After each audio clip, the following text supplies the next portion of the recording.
Hey, everybody. It's Kira and Amelia from Journey to Christmas Land, and it's the Christmas holidays. So we're taking a break the same way that you guys, we hope, are taking a break to celebrate with your families. And we hope you're having lots of great hot chocolate, non-alcoholic eggnog, and hugs under the mistletoe. It's probably not, we don't allow a lot of kissing under the mistletoe in Christmas Land. But instead of creating new content for you, we decided what we would do is go back to our old podcast, A Very Merry Podcast, and take one of those episodes and replay them for you to kind of give you some fresh content for the Christmas season and remind everybody of some of the episodes that we talk about during our podcast. So, Amelia, tell everybody what they're going to be listening to today. All right, today we are going back to our first episode from the 2022 season, and it's actually a movie that we didn't really like. It was called The Ghost of Christmas Always. The reason that we are choosing this one is this is where we came up with Robert Barron. This is where we found Robert Barron. This is the inspiration. Yeah. This is where he came from. Mhm. Robert Barron is actually a character in this movie, and he's the Scrooge of the movie, but he's actually kind of the hero, in our opinion. So we thought that everybody might want to hear this episode, find out what we're talking about when we talk about Robert Barron and why we named an award after him. So buckle up, see what we think. Sometimes we, like with the last one with Hot Sassafras, we recommended you go watch the movie first and then listen. This one, you certainly can if you want to. Maybe you can skip it. If you're one of those people who just likes to listen to the episodes and maybe not watch every movie, you might not need to watch this one. Yeah. It wasn't great. But you can find out who Robert Barron is, get our take on the movie, and now you will understand the reference when we give out our awards. Yes, absolutely. Go watch this. And I just want to say before we say goodbye to people and let them go enjoy this podcast, if there's anyone out there who would like to design an award for us, I would love, like, watch this movie and then see what a Robert A. Barron award would look like to you. I would love to someday have physical awards to hand out, but I'm not very creative. So if you want to design something for us, design something. We would love to highlight that and shout you out on our podcast as well. All right. Well, Amelia, let's go back to the Christmas past and find out a little bit of this Christmas Land lore with what did we call this one again? Father Knows Best. Father Knows Best. It was a long time ago, everybody. But we hope you enjoy, and we hope you're having a great Christmas holiday. We'll catch you on the flip side. Merry Christmas. Well, hello, everybody. Welcome back to A Very Merry Podcast. Merry Christmas. I'm your host, Kira Davis, and I am here with my lovely, very merry co-host, Amelia Hamilton. Amelia, how are you doing today? Hi, I am doing well. I think we should start, though, by just kind of recognizing that I've injured my ankle. And as we learned from Pumpkin Pie Wars, I should be resting in bed for the next 6 weeks. But here I am podcasting with you because of my love of you and Hallmark and the listeners. I'm getting through the sprained ankle. Are you? Are you? I'm so glad, because I was thinking that maybe what I might have to do is find a replacement podcast host for a little while. Yeah. Preferably the handsome son of a rival podcaster. Right. And I thought that maybe he might have to come in to save the podcast. I understand. And we might be entering a podcast competition that we have to get ready for. So I was all ready to go, Amelia. I'm telling you, like, I was ready to pick up the slack here, but you are a brave woman. Yeah, I talked to my doctor, and it turns out you do not have to stay in bed for 6 weeks. No? No. Did you tell him that's not what Hallmark says? I didn't want him to feel bad about his, lack of knowledge. Yeah. Okay, sure. I don't have to stay in bed for 6 weeks. All right. Well, fair enough. No, we're glad you're on the mend, and we're glad you're here, because we are now about to review our first Hallmark movie of the season. Last week we did an overview of what might be to come, and Amelia had picked this as our first film, and we were really looking forward to it. And I gotta say off the top, Amelia, I was not impressed. This was a disappointing way to Oh, start the Hallmark season. it was. And I'm telling myself it can only go up from here. That's Yes. my silver lining. Yeah. It Well, was tell us a little bit about this. You set so it up for us. I did. It was called The Ghost of Christmas Always.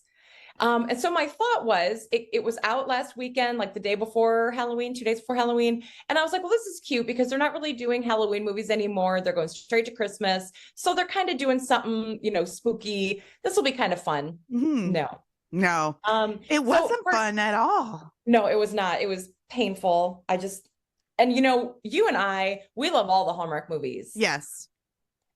We know that they're not, the kind of thing that's going to win an Oscar. Right. They're enjoyable and fun. And this one, I was like checking the timestamp. It was, Yeah, it and, was. and I liked the cast. I was excited. Mm-hmm. I don't feel like Kim Matula. I don't know where I know her from, but I know her. I thought she's beautiful. I thought she did a good job. She's a definite Hallmark vibes. Yeah. The male lead who played Peter, Ian Harding, I know him from, what is the one? Oh, Pretty Little Liars. There we go. Oh, okay. Yeah. And he is like Hallmark hot, perfect. I want to see him in everything. I found him to be annoying. Oh, really? To be honest, I did. I think he's very handsome. I think I agree with your assessment. Was annoying. Yeah, I think some of his choices were annoying too. I did find that he did this thing where that just started to grind on me towards the end, where it's this sort of like, hey, I'm acting here. Is this, are we doing this? Are we going to do this thing? Is this the thing that we're going to do? Okay. Yeah. This is the thing like that. It was a whole, like, he could never get a line out just like completely all the way. He always had to do this halting, like, hey, I'm stopping to think. And I just didn't really appreciate it. It started to get on my nerves after a while. It was like, it's funny for a little bit, but yeah, you could tell the directors didn't really have him even out his performance during the whole filming. But that being said, I thought I agree with your assessment. He's Hallmark handsome, great lead, and I enjoyed him. I just thought the shtick was a little bit much, but it might have been, I might not have even noticed if the movie was enjoyable, and this is so rare for us, Amelia. Like we rarely get on this podcast and say we didn't like a movie. It's true. I just want to also really quickly mention the bright spot in the cast was Reginald Bell Johnson. Was he Roy? He was Roy. Yes. And he was the policeman in Die Hard. And I thought that naming the character of Roy was maybe a little nod to Die Hard. And I appreciated that. And I don't know if it's true, but I'm telling myself it is because it was a thing that I liked. Was that was the same actor? Yeah. He played Al, the policeman in Die Hard. I didn't recognize him. And he's from Family Matters. He's Carl from Family Matters. Yes, of course. Yeah. I didn't recognize him because shockingly he's aged. How dare he? But I did recognize his ascots. I loved the ascots. I think we'll talk about that. Well, let's just get into it so people know what was going on. Set the movie up for us, Amelia. All right. The Ghost of Christmas Always. Basically, the plot is that there are Christmas ghosts, as you know, like in the Scrooge kind of stories, past, present, future. Our leading lady is the ghost of Christmas Present, and it opens on this woman being like, "Are you kidding me right now?" In this, like, I don't know, voice, threatening to call the police because the angels are in her apartment, and they explain that they just need to help her get some Christmas spirit. They do this overnight, and in the morning she wakes up with Christmas spirit, but she's not going to remember the ghost. Like maybe she'll sort of remember a dream, whatever. And I'll just say they jump right into the plot. So there's no setup. That is the setup. No, none. It literally started right there. It starts with her two cameras saying, yeah. I actually had to rewind to see if I missed the first part. And then at first I'm like, oh, okay, cool. We're getting right into it. They're not wasting any time with setup. Cool. Like, I like that if it works well. So but it was jarring. Yes. And in that opening scene, I said to myself, uh-oh. So then here's another thing I didn't love about it. they kept calling it Scrooging people. Like, she's going to get Scrooged. I'm going to Yeah. screw him. I'm going to Scrooge her. No, I just did it. I said screw, not Scrooge. And I just think for Hallmark, that's getting a little crude. It depends on where your mind's at, Amelia. Their minds I aren't thought like there. saying it once or twice might be kind of funny, like wink, wink. But they like really leaned in. It was like, okay, we get it. It sounds like screw. I get it. So, but what was funny was after that initial scene, so then it goes to like the next morning, she's got her Christmas spirit, she's fine. And they have to go back to, Angel headquarters, whatever. And that's when they kind of do the setup. Mm-hmm. So our main character, Catherine, who is also the ghost of Christmas Present, this woman that they had to Scrooge was in Hartford, and that's where she grew up. So she goes by this, Old diner. juke joint where she used to hang out. There you go, diner. And on the way there, she sees our hot guy, Peter, in the parking lot handing out food to the homeless. And he goes in and he sees her in the building, and she's like shocked that, that he can see her because only the person they are Scrooging is supposed to be able to see them. Right. And it's important to point out that this diner is closed. It's been closed for many decades. And so she wanted to pop in because she's been dead for many decades. She's like from the 50s, I guess, maybe. Yeah. And so she goes in, and we know it's old, Amelia, because there's cobwebs. There are cobwebs everywhere. Yes, everywhere, but the floors are totally clean. Totally clean. And even though when he comes in, he explains that my family owns the whole block. And, fair enough. He does admit that was a really like weird thing to say, and it sounded terrible, but they're using the building for storage. So, I mean, like, people go in there. Yeah. I mean, and I'm not saying that I like expect people's storage areas to be, I don't know. It was pretty funny. It was really cobwebby. Clean building with very obvious cobwebs. Maybe they store cobwebs there. Maybe that's what they're storing. I think the best way to store them is just to hang them up, probably. Yeah, maybe that's how we know that it's really old. And so she's in there, right? And shocked that he can see her because no one's supposed to see her. She's just taking a little trip down memory lane before she goes back to Angel headquarters. Mm-hmm. So he is wanting to talk to her, and she's like, I've got to get out of here because nobody's supposed to see me. So she just kind of like sneaks out when he looks away. Go back at Angel headquarters. They are talking about, and so I had a hard time with the timeline here too. I thought it was like the next day, but apparently it was the next year. Yeah. I realized this. Yeah, they pushed us a year forward. Yeah. So now we're into this Christmas. Apparently that was a year ago. I didn't know. And they're talking about how there's this doorway at the Angel place called the Great Unknown. And she's like, well, how do you know if you're ready to walk into it? And Roy, being wise, tells her that you have to know where you want to go. And until you know where you want to go, you can't walk through the door to the Great Unknown. Mm-hmm. She's like, but how do you know when you know? Well, you just know, that kind good of thing. place vibes. Had good place vibes. Mm-hmm, yeah. Mm-hmm. So they get their assignment for this year, and they have to do their ghost thing for Peter, which I think we all probably saw coming. Yeah. And the ghosts are not allowed to talk to each other. They're allowed to do their little research on the person, but one person knows about the past, one ghost knows about the future, one ghost knows about the present, and they're not allowed to share their info. So something has past and future kind of nervous, but we don't know what, because they're not telling present. And we really she's our narrator for this story, so we don't know what their deal is. Past and future ghosts are looking at their portfolios going, oh, something's odd here. But Miss Present is like, oh, okay, let's just go do. Yeah, she doesn't know, but they have a job to do. And they've got to obviously unscrooge this Peter guy who seems fine.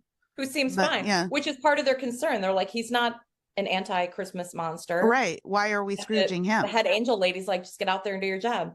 So, and at the same time as they're getting their assignment, Peter is talking to his dad. He's about to inherit the family grocery business. Mm-hmm. And his dad says something like, we're going to sign it on Friday, but Friday's Christmas. But we work on Christmas. Yeah, I wrote that in my notes. I was like, oh, of course, Peter's working on Christmas. Right. But at least in this one, somebody did mention like, hey, that's not normal to have a deadline on Christmas. Right. And usually there's a Christmas deadline. Usually the deadline's Christmas Eve, and everybody's like, "Oh, okay, that's a normal time to turn in a giant proposal or whatever." Yeah, the thing that's going to save the company. And I will say, though, having watched the whole movie, that's about the only trope that they give us in the film. There wasn't, there was a couple, but So I guess that was, Didn't give us much. We'll have to take it. yeah, we'll have to take it. So he's working on Christmas Eve. He's working on Christmas. Yeah. So when the ghosts get to him, he recognizes immediately what's going on because he's seen every like Christmas Carol type movie. And he says, Including, go ahead. well, he says Scrooge is the best one, and I agree. The Love one with Scrooge. Bill Murray. Yes, But then that's what he's like, but I've also seen the Carrie Fisher one. yeah, what's the Carrie Fisher one? No idea. Did you look it up? No. Let me look it up right now. Okay, Carrie you look it up while I Fisher Christmas movie. Go ahead. He's totally confused because he's always been a good kid. He can't figure out why he is being ghosted. All right, did you find it? Oh, it was a Hallmark movie. No way. That's cute. All right, that was a cute. It's called It's Christmas Carol. It was a 2012 Hallmark movie. I vaguely remember that. We might have to do that as a throwback. Yeah. And we should also say that the Christopher Palaha Christmas one last year where he played Scrooge in the play. Mm-hmm. Oh, yes. Play, that one was great. That one was great. They should have that was a referenced Dickens of a that Christmas. one. A Dickens of a Christmas. Respect the Palaha. It was actually, yeah, that was a stellar movie. This one pales in comparison, but we at least agree with Peter that the Bill Murray one is the best. Yes. Mm-hmm. So Christmas Past is like, well, I'm not really sure what we're even doing here, but let's go to your past and see if we can figure this out. And they agree to take the present ghost, Catherine, with them, which was surprising because there's not supposed to be any crossover. Yeah, but she had to get there somehow because because something's going on.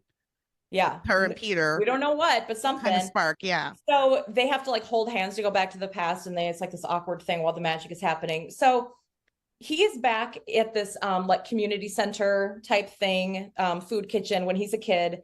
And first I think it's just his like house on Christmas. Yeah, he's at home on Christmas Day opening and presents. They're laying it on thick that even though he's getting great presents and he's a rich kid, he is so grateful and he's thinking about everybody else. And later when they go to like the soup kitchen type place, he's giving away his Legos. He's thinking about all the other kids and what they need. So we have to know that this kid is not a brat, and that's not a Christmas spirit problem. But we do know that his dad is a horrible person. We do find that out. His dad's only worried about money. His dad actually questions when he gives his Legos away to who I can only assume is a poor kid at the community center. Well, I just bought you those Legos. So clearly his father is a terrible, horrible person. We got to see that too. Yeah. Absolutely. Absolutely. And he gave away his Legos, but earlier that morning, if it was the same Christmas as when he was opening his presents in the other scene, he gave away his new bike also. And his dad is like, maybe don't give away everything I buy you. Yeah, they made the dad seem really crazy, but also this kid was just giving away these Christmas gifts like without, and I don't know if you're about to mention this, but we do meet the grandpa, and the grandpa's lovely. Yeah. We meet the grandpa in that same scene, and he's very generous and open-hearted, and he wants to give everything away to people. And then, but Peter's dad is the horrible one. And of course, we find out that since that time, Peter's parents have divorced. Yes. Which I say, I think Amelia is Peter's fault. Well, Peter questions it. Yeah, he should. I think he is the reason. Obviously his fault.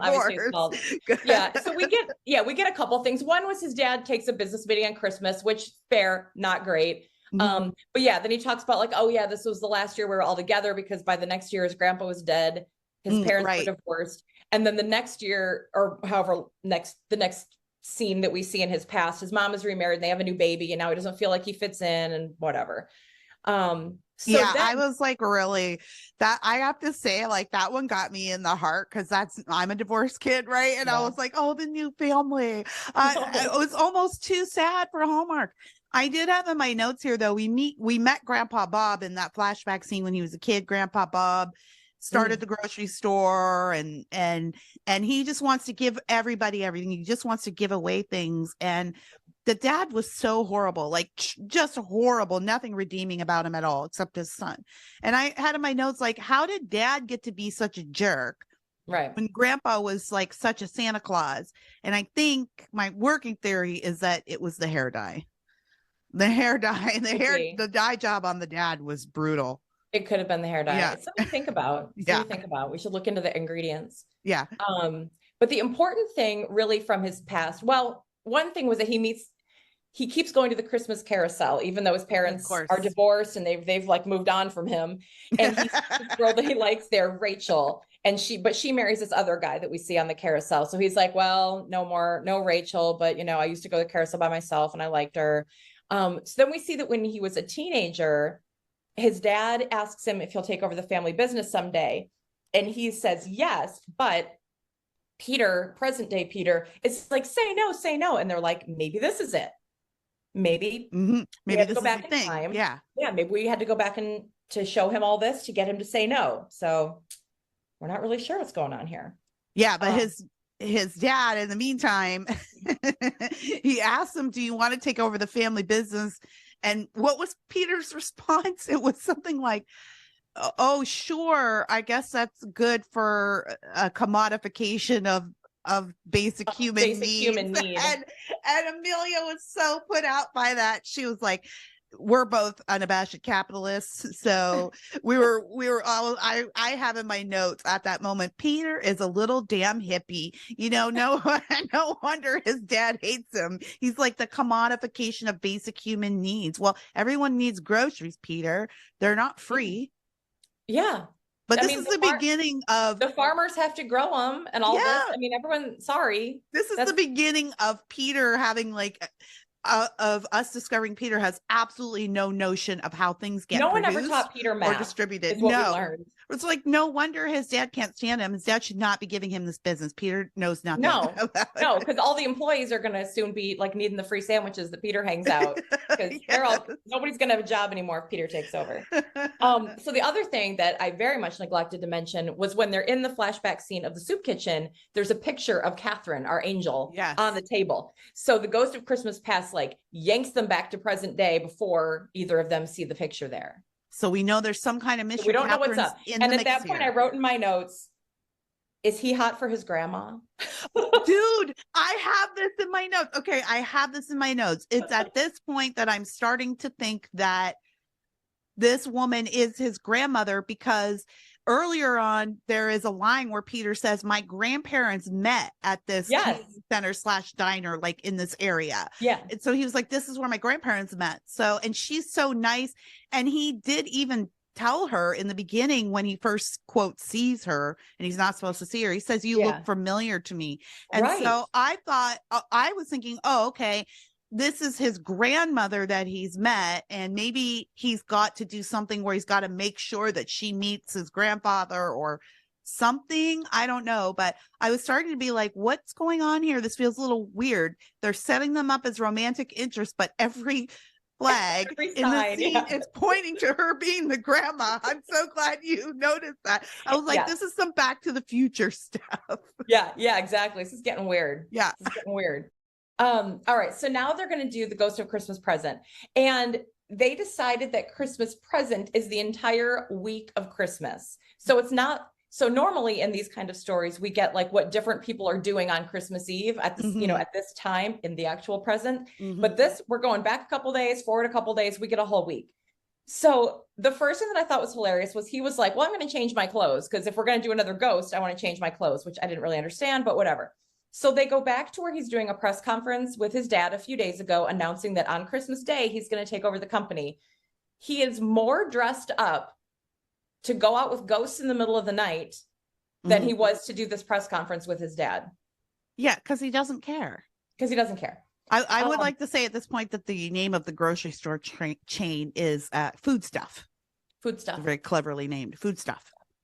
So he's going to take over the Food Stuff empire on Christmas. Exactly. So they go back to the little parking lot where he feeds the homeless, and there's nobody there feeding the homeless. And he's like, well, I'm too busy now. My dad was mad at me about all my dad thinks about is lawsuits and food safety. I lost my mind when I heard that line. There's so much in that line. First of all, this is actually a really deep commentary on the problem of overregulation in government. Yes. And he made a comment about that before. He's like, my dad hates it when I give stuff out because it's illegal. Yeah.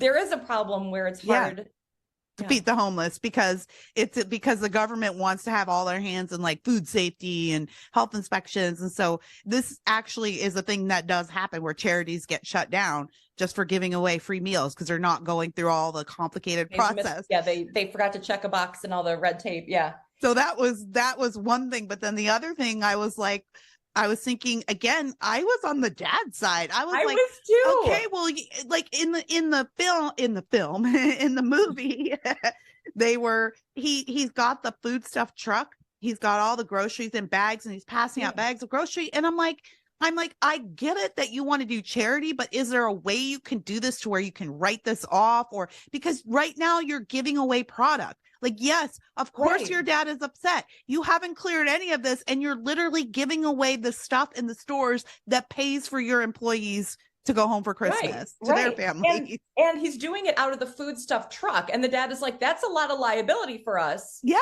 Like if somebody were to get sick from your illegal food ring, it's going to come back on the company. I'm totally on the dad's side here. The guy, there are ways to do this, right? And there are other companies that actually do this. He could have just like given them some food stuff money or, he just Peter literally just stole the truck and stole the groceries. Right. He's the villain here.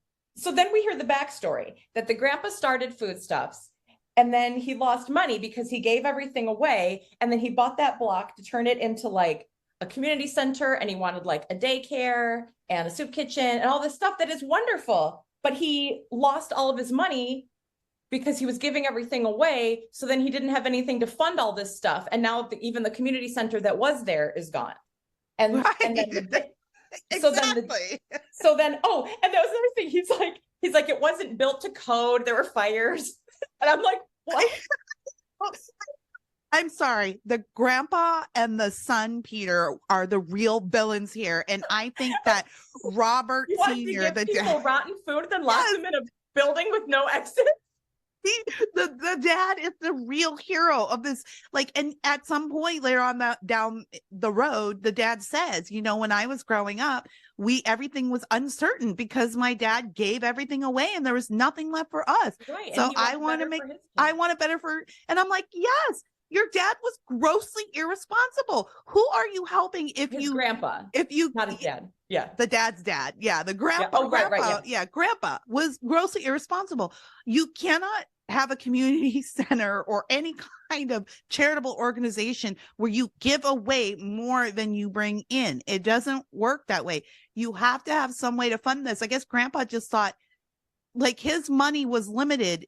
Did he not go get donors, investors, partners, file for grants?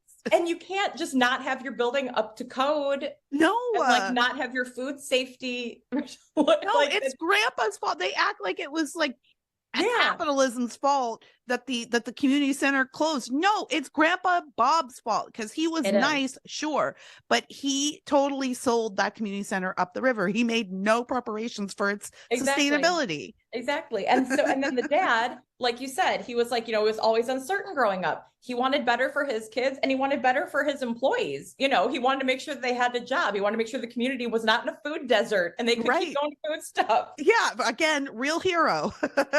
Yes. We're on Dad Richard. His name's Richard, by the way. We're on Daddy Richard's team. All right. So I think his name was Robert. Was it? Yeah. Cause it was Robert Peter. Cause they were like, right. Yeah. Into this, but yeah, I remember. So then, okay. So then he wants to know more about Catherine. Peter does. And she's like, and he asks her, how did you die? And she's like, oh, you're so basic. Everybody asks me that, blah, blah. And he's like, okay, fine. So where did you grow up? And she's like, I grew up across the street, with my grandma. I love Hartford, blah, blah. He kind of asks her out again. I'm like, that's your grandson. Yeah. I'm like, I'm like, what's going on here? Brushes it off. So they go over to his mom's house, see what she's doing. And she's having kind of a family dinner with the stepdad and half sister. And he's like, oh, I just complicate things. Things are simple with my dad, but I can only talk business with him. That got me right. He's like, my dad says, if you want to do good, you have to make money and then write checks. Yeah.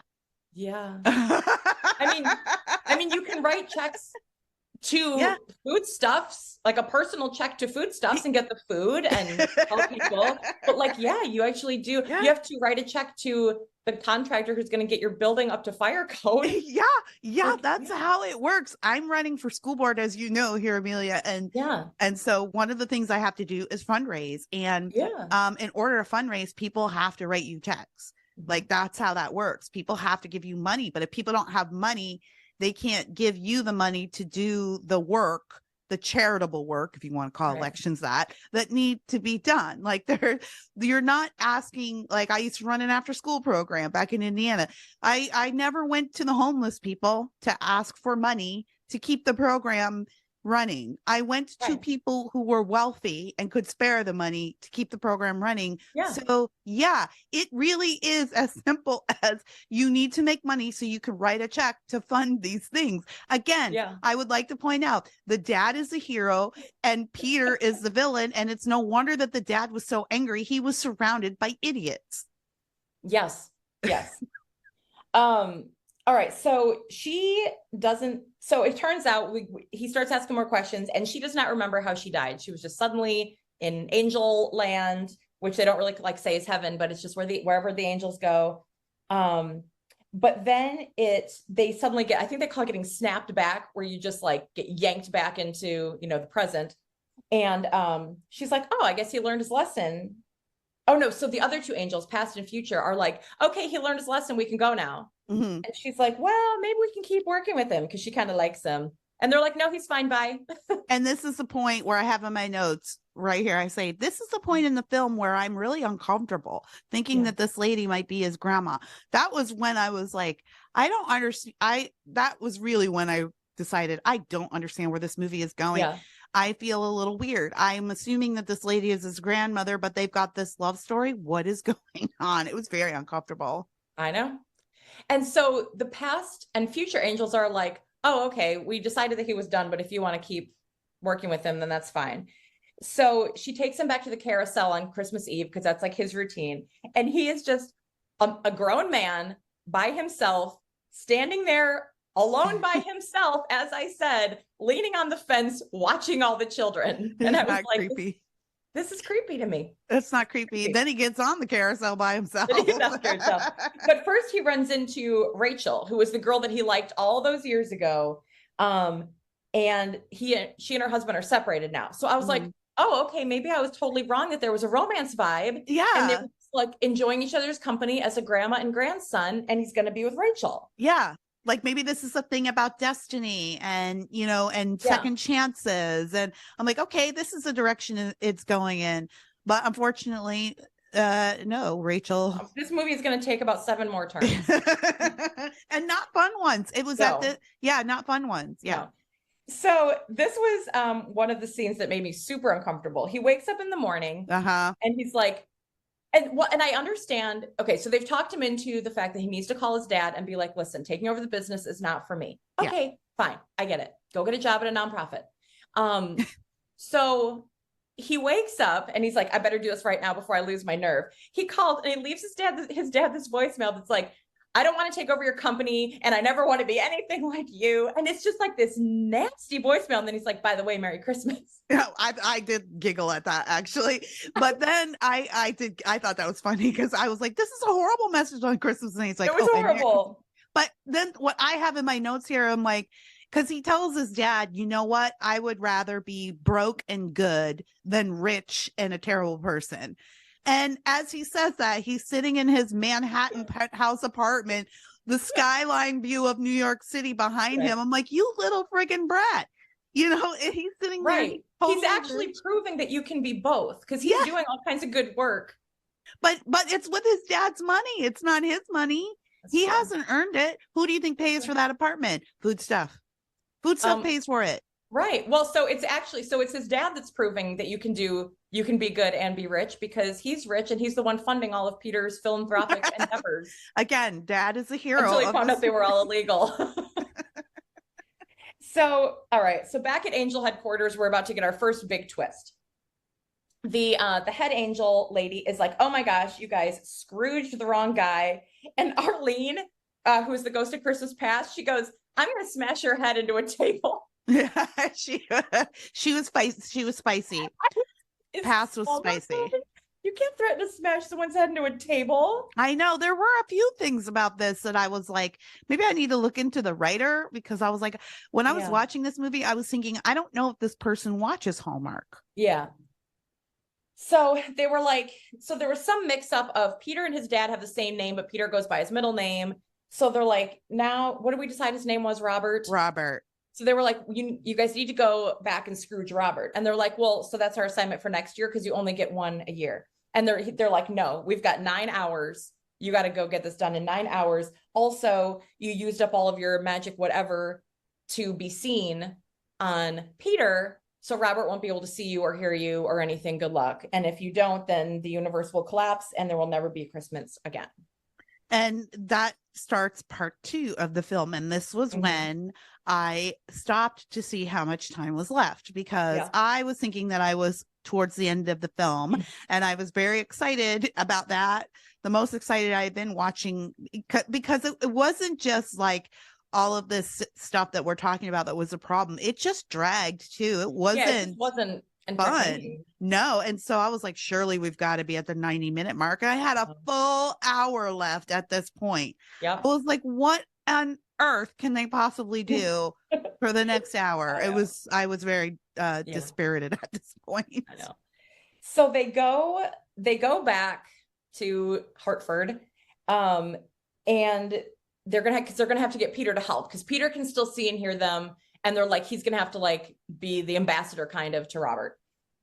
So Peter is going around the building. He's made treats for the whole building, and he's leaving them on people's doorsteps.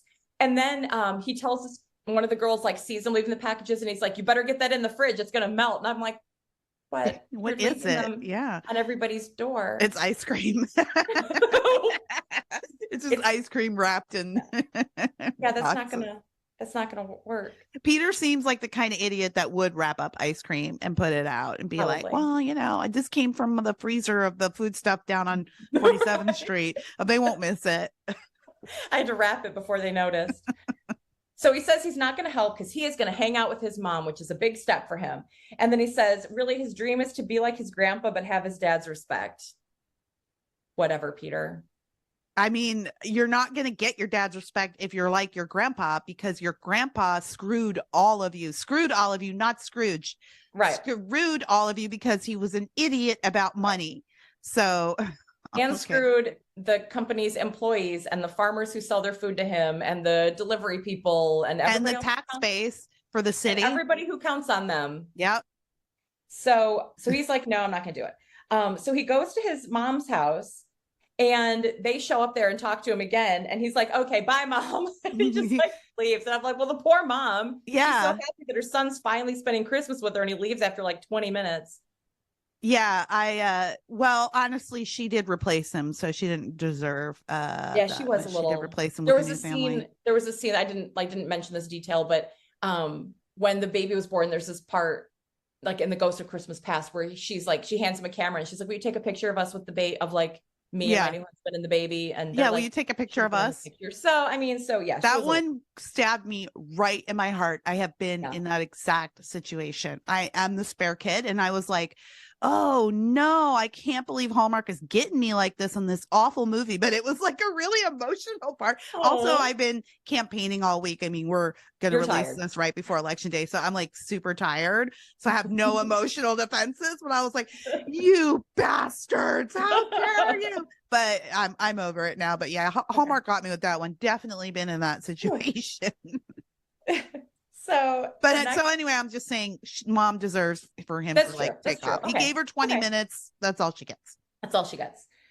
So they go back to the opening scene lady who was yelling at them at the very beginning about wanting to call the police. And so I should say her name is Susan, and she's famous because she wrote some Christmas song. Mm-hmm. So Peter goes with the ghosts over there, and he's like, he kind of gets her to remember when she was Scrooged. And he's like, listen, we need to get to my dad, but he's not speaking to me because I left him the world's worst voicemail this morning. So she's like, oh my gosh. Oh, and he's a big fan of hers. So she's like, oh my gosh, I'll go over there. I'll sing. I'll, kind of Yeah. pave the way for you. She sings this song that was like, I don't even know what that was. Is that her? Was it her? It was like written by a 30-year-old now who had an idea of what modern music sounds like, but it all was all out of place. She It shouldn't was have been so singing strange. it. It was the weirdest song. It was some kind of like modern pop It was vibe like, to it, but oh, it here's was, what it was. It was Deck the Halls of My Heart. yeah, which the titles makes it sound like a really actually a nice Anne Murray type. It does. It sounds like a Hallmark Christmas movie title, honestly. It should have been that type of song because that lady was Yeah. old, like middle age, and instead it came out as this really generic and poorly done modern pop song that I was, the whole storyline with her to me was like, this is not another They thing could we have cut that don't whole need. storyline. Yeah, it was just pointless. It I just was agree. added to the runtime. I agree. So, But she goes over to help, yeah, soothe the dad or pave the way with her celebrity status. yeah. So then after her song, Peter and her dad start talking, and he's like, and the dad says something like, they start fighting. The dad says something like, or no, I think Peter says it. He's like, you only care about fiscal responsibility, not people. And Yeah. again, first of all, Yeah. why is this argument like, why are you even talking about the phrase fiscal responsibility in a Hallmark In a movie? Hallmark Like, movie, thank you. stop. This is not for economics lessons. But if you want to make it an economic lesson, as you've said, you actually can't help people without being fiscally responsible. Everyone listening, whatever your favorite nonprofit is, whatever they do, they have to be fiscally responsible to be able to do it. They go out and raise money and then they spend it wisely to help people. Guys, That's how it works. Amelia and I have extensive experience with nonprofit Tons work. of experience. This is a universal. You will get shut down by the government if you are not fiscally responsible with your nonprofit. You have a tax exempt status. That means you have a higher responsibility for reporting. Right here at this point, Amelia, in my notes, I have in all caps. Okay, am I crazy? How do you feed people without fiscal responsibility? I don't know. It's a good question. Again, Peter's the villain here. Peter is the villain.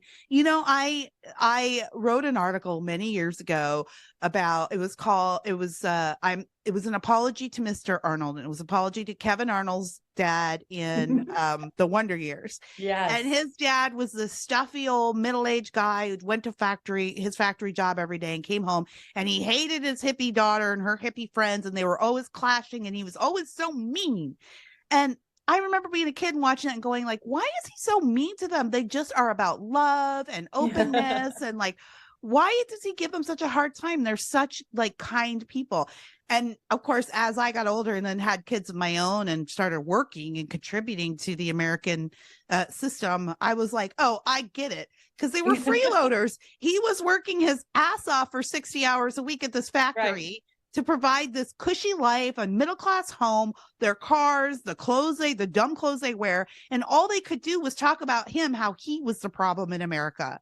So I apologize to Kevin Arnold's dad. I get why he was so grumpy. And I get why Peter's dad was so grumpy. He raised a son who thinks that fiscal responsibility is a bad thing. A bad thing. All right. So then they take Peter back to his past again. And so when they're in Peter's past, Catherine is like, wait a minute, this is my past. And the ghost of Christmas past is like, you guys have the same past. And then once again, I was like, is it his grandma? Right.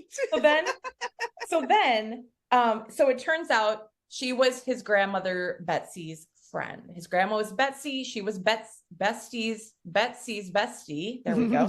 I can do it. Betsy's besties. So then they are like, twist, guess what? It was you that we were going to Scrooge all along. Catherine is the subject of the Scrooge. So Catherine was experiment. The assignment the whole time. She was the assignment the whole time. Which is why past and present were like acting awkward and they couldn't tell her what was going on. This leads to some other questions coming up. You'll set them up, but I'm just saying for the listeners, this leads to some very serious space-time continuum questions coming up here shortly. Right, it does. Yeah. So we're about to understand, first of all, why Catherine and Peter like each other so much. So she's picking up Betsy from, what's it called, like the Rudy Tooty or whatever, the bar, the little like diner the little bar. diner Yeah. place where, yeah, not bar, but the little diner where her But she where she did used get to hang out. a drink there. Yeah. So it was like a Yeah. And combo, a bar. Yeah. she used to hang out with Betsy and walk her home from her shift every night. And so she's in there and she's saying she got a new job. And the bartender's like, oh, good for you. And she's like, I guess, but I really just want to make a difference. Okay. Well, okay, fine. Okay. So I was like, oh, sorry about your new job then? yeah. And he's like, sorry, do you have a job? What? So they're walking along and she's like, there shouldn't be people on the street. We should get them off the street. And she like gives them her grilled cheese. And She like, sees she sees All three people. people on the street. You didn't set that part up. Oh, yeah, sorry. Yeah, she saw three homeless people across the street Yeah. just sitting out on Christmas Eve in the cold. I don't know. They weren't even in a doorway or, No, I think they were on a bench, just sitting there. Just sitting there. In Just like cold. nice, clean, warm parkas. Yeah, just cold and hungry, I guess. She gives them her grilled cheese that she had gotten takeout. And then she's like, we're going to go to the grocery store. She goes to the little grocer and she's like, we need some blankets and blah, blah. And then the guy who works there, who turns out to be Grandpa Bob, is like, oh, hey, I have some groceries that are probably going to go bad in the next couple of days. Why don't you take them? The people can eat them now. They can eat. You can have that blanket for free. And I'm like, so here's how it started. And great, give away a blanket for free. That's cool. But you can't feed the whole community for free. Yeah, and the box of produce, he says, I have some produce in the back that's going to go bad. And she's like, great, I'll take it. I'm sure they'll take anything. And so he brings out this box and it's just filled with like onions and bell pepper, lettuce. I'm like, yes, I'm sure these people are going to be very grateful for their ice cold onions and bell peppers on the street corner when he gives this to them. Like, all right, Bob. So Catherine can tell that Betsy and Bob have a little vibe going on. They got a little spark. So she's like, hey, I'm going to go take this blanket and this food to those homeless people we saw, wish them a Merry Christmas. She walks out the door and gets hit by a car. And that's how she died. And that's how she died. We never knew how she died. And I was like, absolutely not. We should not see death in the Hallmark universe. Yeah. This is a no. We only heard it. We heard the crash. We should not be present at death. Even when people have widows in the Hallmark universe, it's something that happened years ago. We should not be present at anyone's death in Hallmark. I just thought that's when I'm being very serious here. Actually, that's when I thought that this screenwriter didn't really watch Hallmark. It just was it was a no in a movie that was filled with no-nos. Yeah. Anyway, she's dead. She died. She died. And then she's like, oh, that's how, and Peter's like, that's how you died. So we find out. Yeah. So then we go to, a different time in the past. We find out that all the angels die on Christmas. That's how you get to be Christmas angel. Yes. Because you die on Christmas. Yeah. So she gets to see another little scene from the past, and it's Betsy and Bob. They're opening their community center, and Betsy has their doomed community center. The what? Their doomed community center. Their doomed community center with no fire exits and spoiled food. So we see that Betsy has this note and she can't read the whole thing. She's like emotional. So she puts it in the frame behind the picture of Catherine that we saw in the earlier memory. So she's like, oh my gosh, we have to find this note. And of course, it's upstairs in the Rudy Tooty bar, which is perfectly clean except for all the cobwebs. Right. Well, they just store the cobwebs there. You got to have a place to keep your cobwebs. Yeah. Rudy Tooty, juke joint and cobweb storage. So they go get the note, they find the note, they get it. And he's like, oh my gosh, this changes everything. I've got to go to my dad's house. So they go to the dad's house and the dad has the quintessential Hallmark gazebo, which actually made me really happy. Mm-hmm. Oh yeah, yes. Yeah, that was good. But Catherine starts to talk to Peter about like, your dad has some good in him. You need to find the good in him, blah, blah, which Kira and I have already told you all the good in him. He is the good one. But did you notice that it was a really awkward insert shot that they filmed later and then stuck in there? Like the gazebo and everything was some like green screen and it just looked really awkward behind No, it. I didn't notice. I might have been looking at my phone at this point because fair enough. I I guess I could be wrong, but it really looked like they filmed that later. So So Peter goes to talk to his dad, and his dad's like, Grandpa gave away all of his time, money, and love to total strangers. And like, it made me sad, which is fair. Which is fair. Okay, I'm gonna get serious again. What's more, my father-in-law is a pastor, and your dad is also involved in ministry as well.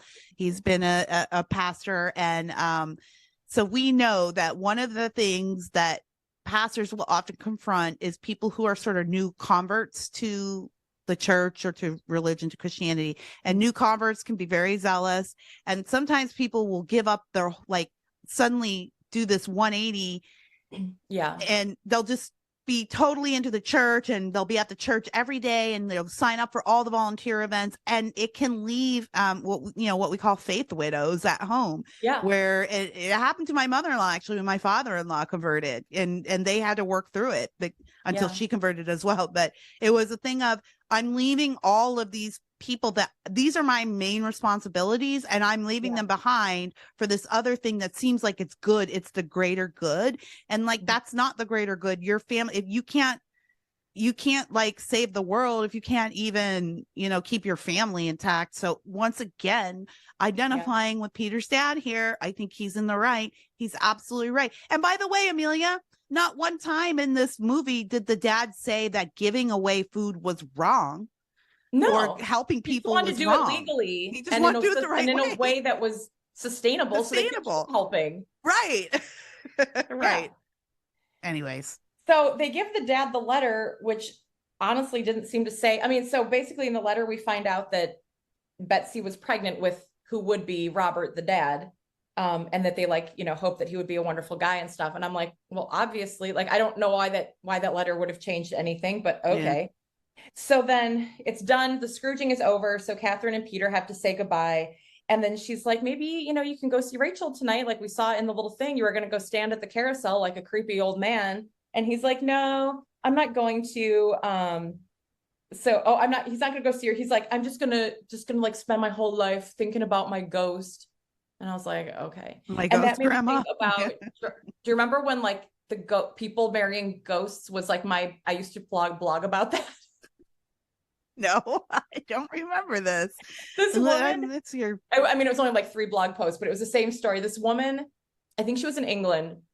She tried to legally marry the ghost of a pirate.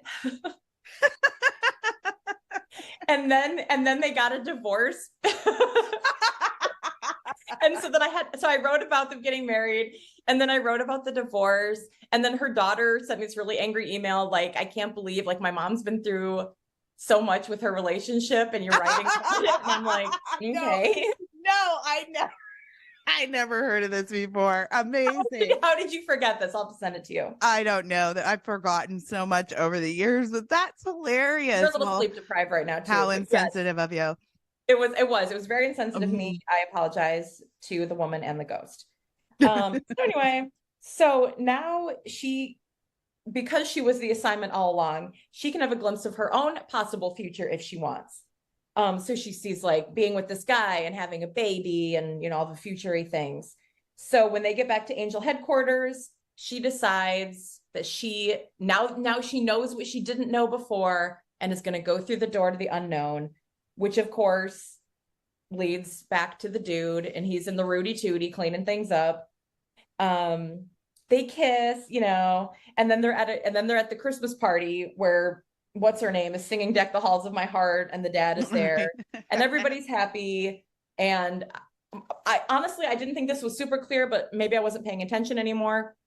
I'm pretty sure that the way that they left it was that they were going to get somebody else to run the business, and Peter was going to run like the philanthropic arm of that's the impression I got. So really how we ended it is that Catherine went from being a 1950s dead ghost, walked through the door, and became a 2022 love interest for a person, a real person. Like, she became alive again. I just don't understand what does this mean for the family that she left behind. Does she just pretend they don't exist and she never says anything? Does this put a ripple in the space-time continuum? Especially because she's back in her hometown. Like, there's a pretty decent chance she's gonna like run into her own grandkids.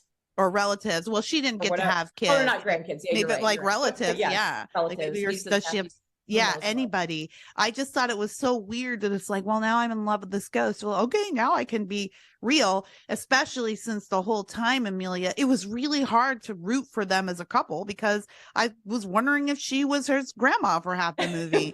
So I was like, Yep. when they got together, it didn't feel good. It still even felt a little weird because then I'm like, what are all, and also what are the repercussions of being a former ghost, giving birth and knowing what's on the other side of life?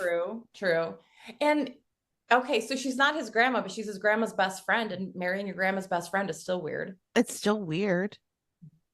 This I movie mean, was it's still weird. weird. I thought that it was a good compromise, though. It really, I guess there would be no movie if they had done this from the start. And this is one mistake that Peter's dad made, which is this is what Peter's dad should have done the whole time, which is Right. recognize that his son is a fiscal idiot, but a good person. And Mhm. so dad can handle the fiscal responsibility, and he should have, and every good, successful corporation has a charity wing, Yeah. if for no other reason than the tax write-offs. So he should have put his son in charge of that. So that was good. Again, not a single person thanks Peter's dad for all the hard work he has put in to make sure that this company is successful enough to support, as you say, the family and all of the employees and their families too. I think that Peter's dad is the unsung hero of this movie, and Peter is a loser who lived Here off for his dad's Robert. generosity and then complained about all of the things that let him live in comfort. I'm with you. I'm with you. Robert is the hero.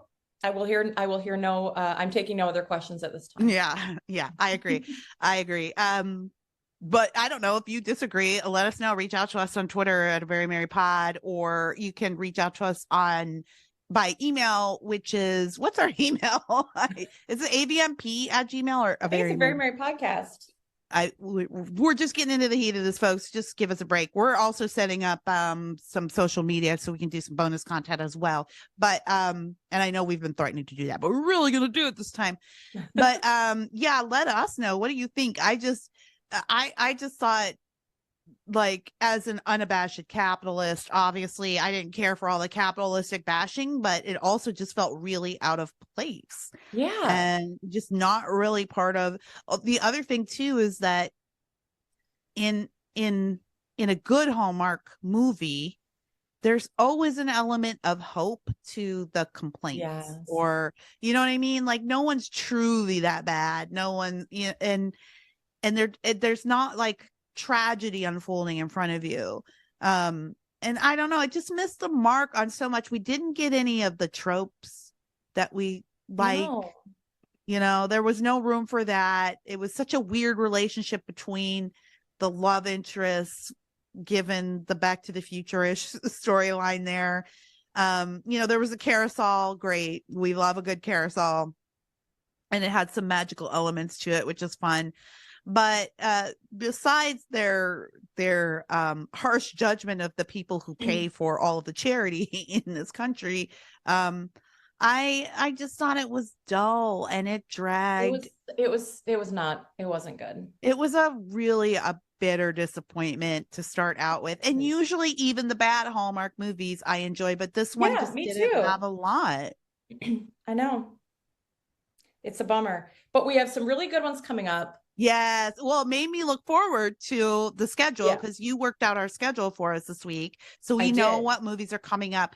And we should once we get the site up, we're gonna open a locals page. I think that's easier for us. So once we get the site up, we'll have to post the schedule, Amelia, so our listeners can plan along with us. But it did after I mean, we were texting each other during this movie.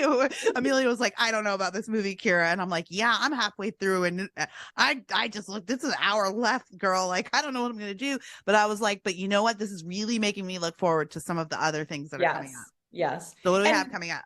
Yeah. Okay. So coming up, okay. So next we have Lights, Camera, Christmas, which I'm really excited about. We love excited. And I love this trope of big Hollywood people in a small town. I love it.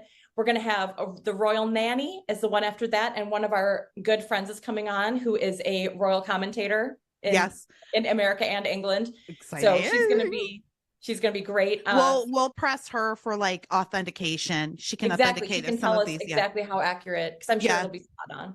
Yeah, well, Um, just like the episode of when they were on the Navy ship. exactly. Yeah. Exactly. Total accuracy. Three Wise Men and a Baby. Yeah, we're looking forward to I'm that. really excited for that one. And then the one that I am most looking forward to is Royal Corgi Christmas. And that takes us through November, and then we still need to take a look at December, but that gets us for the next few weeks. We are ready to go.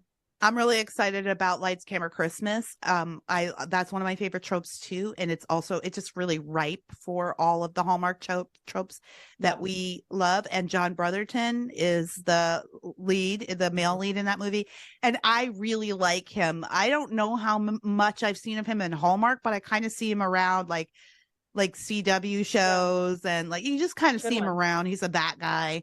But he's got an energy that I think is so fun. And then I did see a preview for a couple of movies coming up that I am looking forward to. But Luke McFarlane is back in the mix this season, and I just love him. He took a foray into feature filmmaking over the past year with the Judd Apatow flick Bros, which had some controversy. Unsurprisingly didn't do that well, but Luke McFarlane is a gem. Yes. He is a true gem. And every time I see him, I'm just like, oh, this guy is the quintessential Hallmark man. Yeah. So I can't wait to see him. He gets it. He gets it. He knows what movies he's in. Him. Yes, we can trust him. Thank you. And that is the thing I think that'll end my observations of this movie is that I didn't trust the people making it. I think everybody who was in the movie was doing their best with the material. The performances were good, just fine, like nothing wrong with them. Everybody did their job. But the script just felt like it was written by someone who doesn't really like Hallmark. Yeah. Yeah. So I was really disappointed to start out on this one. Before we go, I would like to ask you though, Amelia, can you think of a better name for the grocery company than Food Stuff? Now, I'm always fascinated by Hallmark's use of, I love the Hallmark job universe. I love all the jobs, different jobs in there. We didn't see any new kind of jobs in here, unless you count the Christmas Angels. Right. But yeah, typical just corporate stuff. And then, I like how they name businesses, and Food Stuff I thought was just like, well, this is very uncreative, and I guess that's probably on purpose. They kind of phoned it in. I think it was on purpose, maybe like it's just supposed to be generic corporate evil, but I don't know. I would at least wanted something that could have been transformed in a way at the end, where like, oh, this would be like my name was Eat Well. Oh, cute. Yeah, Eat Well. And then at the end, they could be like, Eat Well's brand actually is we eat well, together. Yeah. So wellness is a part of this. And how about, after all, they did have that big box of ice cold produce that they were going to give away earlier on. So healthy. But yeah, this wasn't a winner. Didn't care for this one. No. And it breaks our hearts. We like to only like them. Yeah, we only want to like these movies. For us to be this critical, it just wasn't even that fun. No. Even the bad movies, there's always fun stuff to watch, make fun of, pick apart. That's what we do, all in love. But this just missed the mark on every level. So I'm really hoping our next film, Amelia, is going to go better. But I have high hopes for it. It's going to be so good. Yeah. Let's not jinx ourselves, but okay. Even the previews seem like if I just would judge by the trailer, I'd be like, I think this has all the stuff I want in it. Mm-hmm. Are you listening, Hallmark? Yeah, this was a no-go for us. Well, all right, Amelia, I really appreciate you taking the time from your sprained ankle to power through this podcast. You can go lay down again now.